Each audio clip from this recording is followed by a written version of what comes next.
about it right now, everything's okay.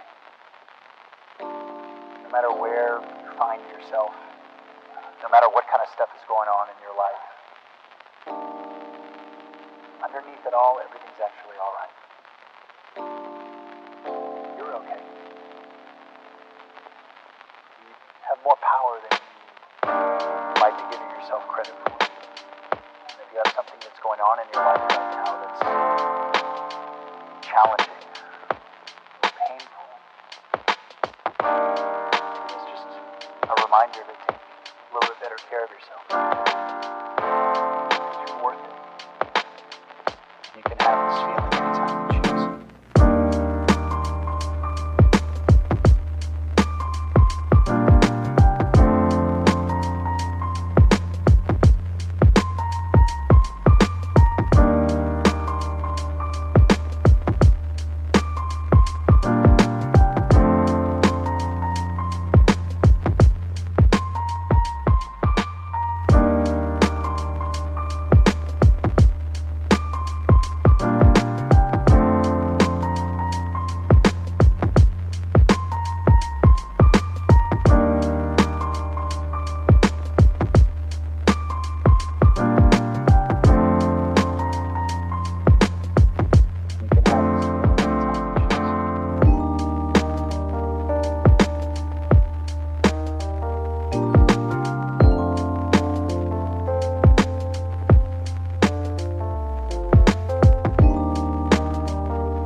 Guys, sino mang gusto tumulong kay Toto, gusto sana niya magpa-check up kasi nahihirapan na sa huminga dahil nasa nadaman niya yung mga sisir mo, nakakapit sa lahat, puro sugat yung katawan niya, yung mata niya, ilong, isa mga kahingay.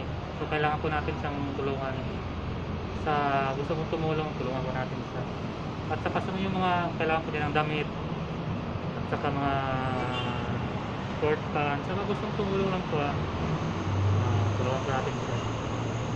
Ito gusto ko, naimas ko yung pamilya mo, naimas ko yung pamilya mo. Kasi na-laptop ko siya dito hindi ko siya nakakawi sa kanila. Kaya ang ginawa niya, nang limos na lang siya muna. Kaso yung nilimos niya, ninakaw din, di ba? Ninakaw to? Ilang ano yun, ninakaw na yun? Magkano? Ha? Negative 500 yung pera na ninakaw sa kanya kasi pinatulog lang siya. Hindi naman po niya maano kasi yung kamay niya. Sino mo nakatawa? Saan yung nakaw? Diyan lang, sa Salvador.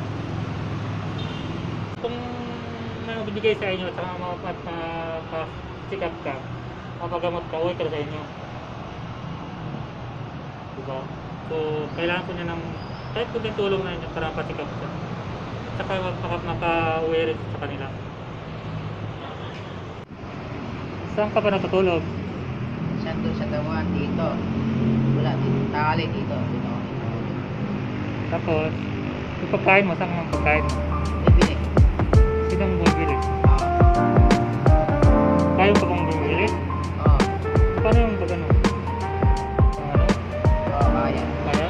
Oo. Dumudugo na yan, oh. Okay.